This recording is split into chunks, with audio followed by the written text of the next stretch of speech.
Hello guys, welcome to Java tutorial series. Guys, आज के इस लेक्चर के इनसाइट हम स्ट्रिंग क्लास के inside equal ignore case name का एक मेथड होता है, उसकी हेल्प से दो स्ट्रिंग को कंपेयर करके देखेंगे। इसके लिए हम एक रियल एग्जांपल बनाएंगे। तो गाइस, इस लेक्चर को आप लास्ट मिनट तक वॉच करें क्योंकि ये लेक्चर आपके लिए बहुत ज्यादा यूजफुल होने वाला है। तो चलिए शुरू करते हैं।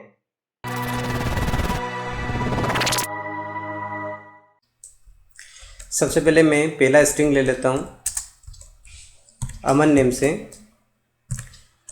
और इसको मैं S1 रेफरेंस में असाइन कर देता हूँ। फिर दूसरा स्ट्रिंग ले लेता हूँ भुवन नेम से, इसको S2 नेम के रेफरेंस में असाइन कर देता हूँ। अब मैं यहाँ पर स्ट्रिंग का ऑब्जेक्ट क्रिएट कर लेता हूँ और उसके इनसाइड में एक स्ट्रिंग असाइन कर देता हूँ अमन नेम से, और इसको मैं S3 नेम के रेफरेंस में असाइन कर देता हूँ। अब मुझे दो स्ट्रिंग का कंपैरिजन करना है इक्वल्स इग्नोर केस मेथड का यूज़ करके। तो किस तरीके से करते हैं वो देख लेते हैं।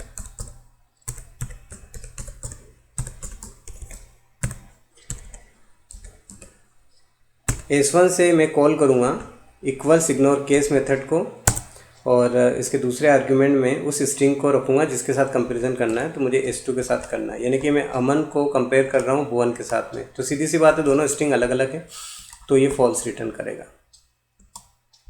आप देख सकते हैं आपको आउटपुट जो मिला है फॉल्स मिला है। अब मान लीजिए कि दोनों स्ट्रिंग सेम हो,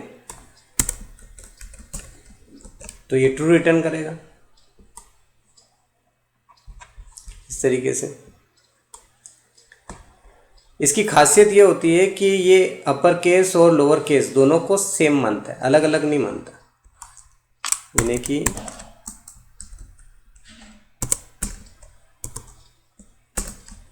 मैंने S2 में भी अमन लिखा, लेकिन उसको अपर केस में लिखा हुआ है और ऊपर कैपिटलाइज है, आप देख सकते हैं। तो यहाँ पर दोनों स्ट्रिंग जो है ये अलग अलग, अगर आप आस्की के अकॉर्डिंग बात करें, बट यहाँ पर इक्वल इग्नोर केस कॉन्सेप्ट में ये क्या होगा कि दोनों स्ट्रिंग को सेम मानेगा। ओके, तो यहाँ पर क्या होगा, जब आप बिल्ड रन करेंगे तो आपको आउटपुट जो मिलेगा वो ट्रू मिलेगा। यानी कि इसको आप ये अपर केस में इससे कोई फ़र्क नहीं पड़ता। ओके, अब अगर मैं इसका कंपैरिजन यानी कि S1 का कंपैरिजन मैं S3 के साथ करता हूँ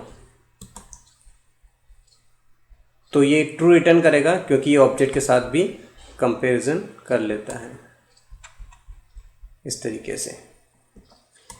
तो डियर फ्रेंड्स, आज के इस लेक्चर के इनसाइट मैंने इक्वल इग्नोर केस का यूज़ जावा प्रोग्रामिंग में करके आपको दो स्ट्रिंग के साथ कंपेयर करना सिखाया है। आई होप कि आपको लेक्चर समझ में आया होगा। फिर भी अगर आपको कोई दिक्कत है तो डिस्क्रिप्शन में मेरा व्हाट्सएप का लिंक है, वहाँ पर आप मुझसे डिस्कस कर सकते हैं। मिलते हैं नेक्स्ट लेक्चर में, तब तक के लिए बाय बाय।